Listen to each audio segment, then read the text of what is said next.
ಜಾತಿ ಗಣತಿ ಬಗ್ಗೆ ಈಗಾಗಲೇ ಹಲವಾರು ಬಾರಿ ಪಕ್ಷದ ನಾಯಕರುಗಳು ನಾನು ಕೂಡ ಜಾತಿ ಗಣತಿ ಬಗ್ಗೆ ಭಾಳ ವಿವರವಾಗಿ ಪತ್ರಿಕಾಗೋಷ್ಠಿಯನ್ನು ನಡೆಸಿ ಕಳೆದ ಬಾರಿ ಚರ್ಚೆಯನ್ನು ಮಾಡಿದ್ವು.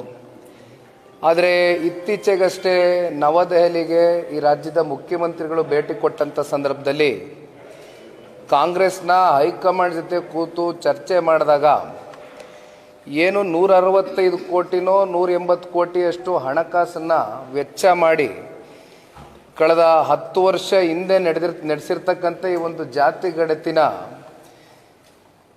ಎತ್ತಿಡ್ದಂಥವರೇ ರಾಜ್ಯ ಸರ್ಕಾರ ಹಾಗೂ ರಾಜ್ಯದ ಮುಖ್ಯಮಂತ್ರಿಗಳು.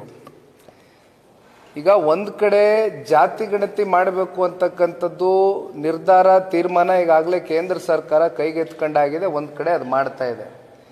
ಪ್ರತ್ಯೇಕವಾಗಿ ನೀವು ಜಾತಿ ಗಣತಿ ಮತ್ತೆ ರಾಜ್ಯದಲ್ಲೂ ಮಾಡಬೇಕು ಅಂತಕ್ಕಂಥದ್ದು ಏನು ಅವಶ್ಯಕತೆ ಇಲ್ಲ ನನ್ನ ಅಭಿಪ್ರಾಯದಲ್ಲಿ. ಒಂದು ಈಗಾಗಲೇ ಕಳೆದ 10 ವರ್ಷದ ಹಿಂದೆ ಇವತ್ತು ನೀವು ಆಗಲೇ ಜಾತಿ ಗಣತಿಯನ್ನು ನೀವೇನು ಮಾಡ್ಕೊಂಡಿದ್ದೀರಿ ಅಂತಕ್ಕಂಥದ್ರ ಬಗ್ಗೆ ಚರ್ಚೆ ಮಾಡ್ತೀನಿ. 180 ಕೋಟಿ ರೂಪಾಯಿ ಅಷ್ಟು ಹಣಕಾಸನ್ನು ಇವತ್ತು ವೆಚ್ಚ ಮಾಡಿದ್ದೀರಿ.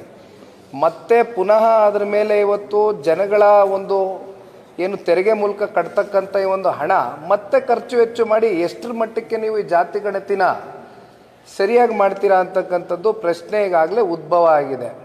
ಇದು ಕೇವಲ ನಿಮ್ಮ ರಾಜಕಾರಣದ ಲಾಭಕ್ಕೋಸ್ಕರ ಕೆಲವೊಂದಷ್ಟು ಸಮುದಾಯಗಳನ್ನ ಮೇಲೆತ್ತಕ್ಕಂಥದ್ದು, ಇನ್ನೊಂದಷ್ಟು ಜಾತಿಗಳನ್ನು ತುಳಿತಕ್ಕಂಥ ಒಂದು ಕೆಲಸ ಆಗ್ತಾ ಇದೆ ಅಂತಕ್ಕಂಥದ್ದು ಇದು ಭಾಳ ಸ್ಪಷ್ಟ. ಆದರೆ ಈಗ ನಾನು ಹೇಳ್ದಂಗೆ ಜಾತಿ ಗಣತಿ ಈಗಾಗಲೇ ಜನಗಣತಿ ಆಗಬೇಕು, ಜಾತಿ ಗಣತಿ ಆಗಬೇಕು ಅಂತಕ್ಕಂಥದ್ದು ಈಗಾಗಲೇ ಕೇಂದ್ರ ಸರ್ಕಾರ ನಿರ್ಧಾರ ಮಾಡಿದ್ದಾರೆ. ಮತ್ತೆ ಪ್ರತ್ಯೇಕವಾಗಿ ಮಾಡ್ತಕ್ಕಂಥದ್ದು ಅನವಶ್ಯಕ, ಮತ್ತೆ ದುಂದು ವೆಚ್ಚ ಮಾಡ್ತಕ್ಕಂಥದ್ದು ನಿಜಕ್ಕೂ ಕೂಡ ಇದು ಬೇಡ ಅಂತಕ್ಕಂಥದ್ದು ಬಹುಶಃ ಬಹುತೇಕರ ಒಂದು ಭಾವನೆ. ಇನ್ನು ಕಾಂಗ್ರೆಸ್ ಹೇಳ್ತಾ ಇದೆ ಸರ್, ಸಾಮಾಜಿಕವಾಗಿ ಆರ್ಥಿಕವಾಗಿ ಮಾಡೋದಿಲ್ಲ, ಇವರು ಜಸ್ಟ್ ಜಾತಿ ಗಣತಿ ಅಂಕಿಅಂಶ ಹೇಳ್ತಾರೆ ಅಷ್ಟೇ, ಬಟ್ ನಾವು ಹೊತ್ತು ಕೊಡ್ತೀವಿ ಅದಕ್ಕೆ. ಇಲ್ಲ, ಡೆಫಿನೆಟ್ಲಿ ಈಗ ಸೋಷಿಯೋ ಎಕನಾಮಿಕ್ ಜಸ್ಟಿಸ್ಗೋಸ್ಕರ ಈ ಜಾತಿ ಗಣತಿ ನಡಿಬೇಕಾಗಿದೆ.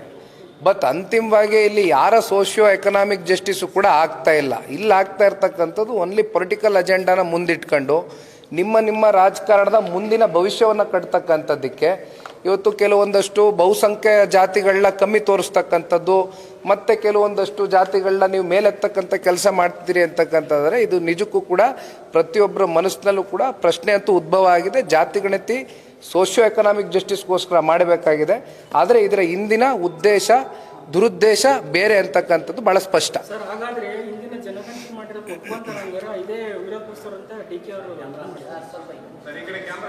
ಈಗ 1971ರಲ್ಲಿ ಜಾತಿ ಗಣತಿ ಆಯಿತು. ಈಗ ಅಲ್ಲಿಂದ ಇಲ್ಲಿಯವರೆಗೂ ಈಗ ಕೇಂದ್ರ ಸರ್ಕಾರ ಮತ್ತೆ ಕೈಗೆ ಎತ್ಕೊಂಡಿದ್ದಾರೆ ಜನಗಣತಿ ಮಾಡಬೇಕು ಅಂತಕ್ಕಂಥದ್ದು. ಈಗ ಇಲ್ಲಿವರೆಗೂ DCM ಅವ್ರಿಗೆ ಇದ್ರ ಬಗ್ಗೆ ವಿಶ್ವಾಸ ಇಲ್ಲ ಅಂತಕ್ಕಂಥದ್ದಾದರೆ ಮತ್ತೆ ಈ 10 ವರ್ಷದಿಂದ ಮಾಡ್ತಕ್ಕಂಥ ಈ ಕಾಂತರಾಜುರವರ ವರದಿ ಏನಿದೆ ಇದ್ರ ಬಗ್ಗೆ ಎಷ್ಟು ಜನಕ್ಕೆ ವಿಶ್ವಾಸ ಇದೆ? ಅವ್ರ ಪಕ್ಷದಲ್ಲೇ ವಿಶ್ವಾಸ ಇಲ್ವಲ್ಲ, ಅವ್ರ ಕೇಂದ್ರದ ನಾಯಕರಿಗೆ ವಿಶ್ವಾಸ ಇಲ್ಲಲ್ಲ, ಅವ್ರ ಹೈಕಮಾಂಡ್ ಅವ್ರಿಗೆ ವಿಶ್ವಾಸ ಇಲ್ವಲ್ಲ. ರಾಹುಲ್ ಗಾಂಧಿ ಅವ್ರು ಏನು ಹೇಳಿದ್ದಾರೆ ಪಾಪ ಒಳಗಡೆ ಕೂತ್ಕೊಂಡಾಗಿವರು ನವದೆಹಲಿಯಲ್ಲಿ ಚರ್ಚೆ ಮಾಡಿದಾಗ ಏನು ಹೇಳಿದ್ದಾರೆ? ಕೈ ಬಿಡಿ ಅಂತ ಹೇಳಿದ್ದಾರೆ. ಅವ್ರು ಹೇಳಿದ್ಮೇಲೆ ತಾನೇ ಇವರು ಹೊಸದಾಗೆ ತಿರುವು ಪಡ್ಕೊಂಡಿರ್ತಕ್ಕಂಥದ್ದು, ಹೊಸದಾಗೆ ಈಗ ಉಲ್ಟಾ ಹೊಡಿತಾ ಇರ್ತಕ್ಕಂಥದ್ದು ರಾಜ್ಯ ಸರ್ಕಾರ. ವಿಶ್ವಾಸ ಇಲ್ಲ ಅವ್ರಿಗೆ. ಸರ್, ಈಗ ನೀವು ಜಾತಿ ಗಣತಿ ಮಾಡ್ತೀರಿ, ನಿಮ್ ಕಡೆಯಿಂದಲೂ ಆಗುತ್ತೆ, ಕೇಂದ್ರದಿಂದ ಆಗುತ್ತೆ, ಓಕೆ, ಈಗ ರಾಜ್ಯದಿಂದಲೂ ಆಗುತ್ತೆ. ಕೊನೆಗೆ ಅಂಕಿಅಂಶಗಳಲ್ಲಿ ವ್ಯತ್ಯಾಸ ಬಂದ್ರೆ ಅದಕ್ಕೂ ಯಾರು ಹೊಣೆ ಆಗಿರ್ತಾರೆ? ಬಂದೇ ಬರುತ್ತೆ, ವ್ಯತ್ಯಾಸಗಳಾಗೇ ಆಗುತ್ತೆ. ಅಂಕೆ ಅಂಶಗಳನ್ನ ವ್ಯತ್ಯಾಸ ಬರದೇ ಇರತಕ್ಕಂಥ ನಿಟ್ಟಿನಲ್ಲಿ ಟೆಕ್ನಿಕಲ್ ಗ್ರೌಂಡ್ಸ್ನ ಮೀಟ್ ಮಾಡಿ ವೈಜ್ಞಾನಿಕವಾಗಿ ಈ ವರದಿ ರಿಪೋರ್ಟ್ ಮಾಡಬೇಕಾಗಿದೆಯಮ್ಮ. ಒಂದು ಸೋಷಿಯೋ ಎಕನಾಮಿಕ್ ಜಸ್ಟಿಸ್ನ ನಾವು ಕೊಡಬೇಕಾಗಿರ್ತಕ್ಕಂಥವ್ರು ಎಂಥವ್ರಿಗೆ? ಈಗ ಯಾವ್ಯಾವ ಜಾತಿಗಳು ಸಮುದಾಯಗಳು ಎಲ್ಲ ಸೋಷಿಯೋ ಎಕನಾಮಿಕ್ ಜಸ್ಟಿಸ್ನ ಮೀಟ್ ಮಾಡೋಕ್ಕಾಗಿಲ್ಲ. ಕಟ್ಟ ಕಡೆಯ ಒಂದು ವ್ಯಕ್ತಿನ ಇವತ್ತು ಸಾಮಾಜಿಕವಾಗಿ, ಆರ್ಥಿಕವಾಗಿ, ಶೈಕ್ಷಣಿಕವಾಗಿ ಮೂರು ಕಡೆ ನೀವು ಅವ್ರನ್ನ ಮೇಲೆತ್ತಕ್ಕಂಥ ಒಂದು ಕೆಲಸದ ವಿಚಾರವಾಗಿ ಇವತ್ತು ಜಾತಿ ಗಣತಿ ಜನಗಣತಿ ಆಗಬೇಕಾಗಿರ್ತಕ್ಕಂಥದ್ದು. ಇದನ್ನು ಒಂದು ಒಳ್ಳೆ ಉದ್ದೇಶದಿಂದ ಮಾಡಿದ್ರೆ 100ಕ್ಕೆ 100 ನೀವು ವೈಜ್ಞಾನಿಕವಾಗಿ ಇದನ್ನು ಮಾಡ್ತಕ್ಕಂಥದ್ದಕ್ಕೆ ಎಲ್ಲ ಅವಕಾಶ ಇದೆ. ಫೈನಾನ್ಸ್ ಕಮಿಷನ್ ಸಭೆಯಲ್ಲಿ ಸಿಎಂ ಸಭೆಯಲ್ಲಿ ಭಾಗಿಯಾಗಿದ್ರು. ಕೇಂದ್ರ ಸರ್ಕಾರ ಅನುದಾನ ತಾರತಮ್ಯ ಮಾಡ್ತಿದೆ ರಾಜ್ಯಕ್ಕೆ ಅಂತ ಆರೋಪನ ಪದೇ ಪದೇ ಮಾಡಿದರೆ ನಿನ್ನೆ ಕೂಡ ಮಾಡಿದ್ದಾರೆ. ಈಗ 16th ಫೈನಾನ್ಸ್ಗೇನು ಮೊನ್ನೆ ದಿನ ಇತ್ತೀಚೆಗೆ ನವದೆಹಲಿಯಲ್ಲಿ ರಾಜ್ಯದ ಮುಖ್ಯಮಂತ್ರಿಗಳು ಭೇಟಿ ಕೊಟ್ಟಿದ್ದಾರೆ. ನಾನು ಮುಖ್ಯಮಂತ್ರಿಗಳಿಗೆ ಶುಭವನ್ನು ಕೋರ್ಲಿಕ್ಕೆ ಇಚ್ಛಪಡ್ತೇನೆ. ಯಾಕೆಂದರೆ ಹಲವಾರು ವಿಷಯದಲ್ಲಿ ರಾಜ್ಯದ ಮುಖ್ಯಮಂತ್ರಿಗಳು ಕೇಂದ್ರದ ಗೌರವಾನ್ವಿತ ಪ್ರಧಾನಮಂತ್ರಿಗಳ ಜೊತೆ ಇಲ್ಲಿವರೆಗೂ ಕೂಡ ಅವರು ಸಮಯ ಕೊಟ್ಟು ಕೂತು ಚರ್ಚೆ ಮಾಡಿ ಒಂದು ಸೌಹಾರ್ದಿತವಾದಂಥ ಒಂದು ಬಾಂಧವ್ಯವನ್ನು ಬೆಳೆಸ್ಕೊಳ್ತಕ್ಕಂಥದ್ದು ಇಲ್ಲಿವರೆಗೂ ನಾವು ನೋಡಿಲ್ಲ. ಈಗ ಏನು 16th ಫೈನಾನ್ಸ್ ಕಮಿಟಿ ಇದೊಂದು ಮೀಟಿಂಗ್ನಲ್ಲಿ ಭೇಟಿ ಕೊಟ್ಟಿದ್ದಾರೆ ರಾಜ್ಯದ ಮುಖ್ಯಮಂತ್ರಿಗಳು, ನಾವೆಲ್ಲರೂ ಅವ್ರಿಗೆ ಹೃದಯ ತುಂಬಿದ ಧನ್ಯವಾದಗಳನ್ನ ಸಲ್ಲಿಸಲಿಕ್ಕೆ ಇಷ್ಟಪಡ್ತೇವೆ. ರಾಜ್ಯದ ಜನತೆಯ ಪರವಾಗಿ ಇವತ್ತು ಈ ರಾಜ್ಯದ ಮುಖ್ಯಮಂತ್ರಿಗಳು ಏನಾದರೂ ನಮ್ಮ ರಾಜ್ಯಕ್ಕೆ ಕೊಡಬೇಕಾಗಿರ್ತಕ್ಕಂಥ ಅಥವಾ ತೊಗೊಳ್ಬೇಕಾಗಿರ್ತಕ್ಕಂಥ ಕೆಲವೊಂದಷ್ಟು ಅನುದಾನಗಳು ಏನಾದ್ರು ಕೊರತೆ ಆಗಿದೆ ಅಂತಕ್ಕಂಥದ್ದಾದರೆ ಪ್ರಧಾನಮಂತ್ರಿಗಳ ಜೊತೆ ಕೂತು ಚರ್ಚೆ ಮಾಡಲಿ.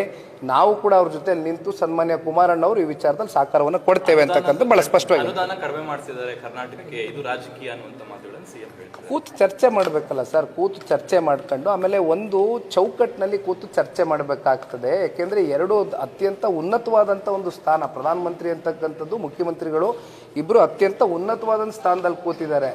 ಇದನ್ನು ನೀವು ಬಹಿರಂಗವಾಗಿ ಬಂದು ನಮಗೆ ಸಿಗ್ತಾ ಇಲ್ಲ ಮಾಡ್ತಾ ಇಲ್ಲ ಅನ್ನೋದಕ್ಕಿಂತ ಹೆಚ್ಚಾಗಿ ಕೂತ್ಕೊಂಡು ಒಳಗಡೆ ಸೌಹಾರ್ದಿತವಾದಂಥ ಒಂದು ಬಾಂಧವ್ಯ ಬೆಳೆಸ್ಕೊಳ್ಳಿ, ಕೂತು ಚರ್ಚೆ ಮಾಡಲಿ. ರಾಜ್ಯದ ಜನತೆಗೆ ಆಗ್ತಾ ಇರ್ತಕ್ಕಂಥ ಅನ್ಯಾಯದ ಬಗ್ಗೆ ಪ್ರಧಾನಮಂತ್ರಿಗಳ ಜೊತೆ ಕೂತು ಚರ್ಚೆ ಮಾಡಿದಂಥ ಸಂದರ್ಭದಲ್ಲಿ ನನಗೂ ವಿಶ್ವಾಸ ಇದೆ, ಖಂಡಿತವಾಗ್ಲೂ ಪ್ರಧಾನಮಂತ್ರಿಗಳು ಇದಕ್ಕೆ ಸ್ಪಂದಿಸ್ತಾರೆ. ಸರಿ, ಇಷ್ಟು ಬಾರಿ ಹೇಳಿದ್ರು ಕೂಡ ಅವ್ರಿಗೆ ರೀಚ್ ಆಗಿರುತ್ತೆ ವಿಚಾರಗಳು, ಆದ್ರೂ ಕೂಡ ಯಾಕೆ ಸ್ಪಂದನೆ ಕೊಡ್ತಿಲ್ಲ ಅವರು?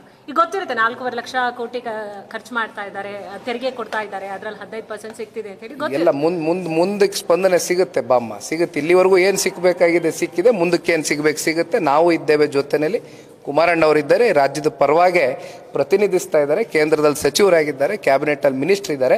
ನಾವು ಕೂಡ ಇದ್ರ ಬಗ್ಗೆ ಚರ್ಚೆ ಮಾಡ್ತೇವೆ.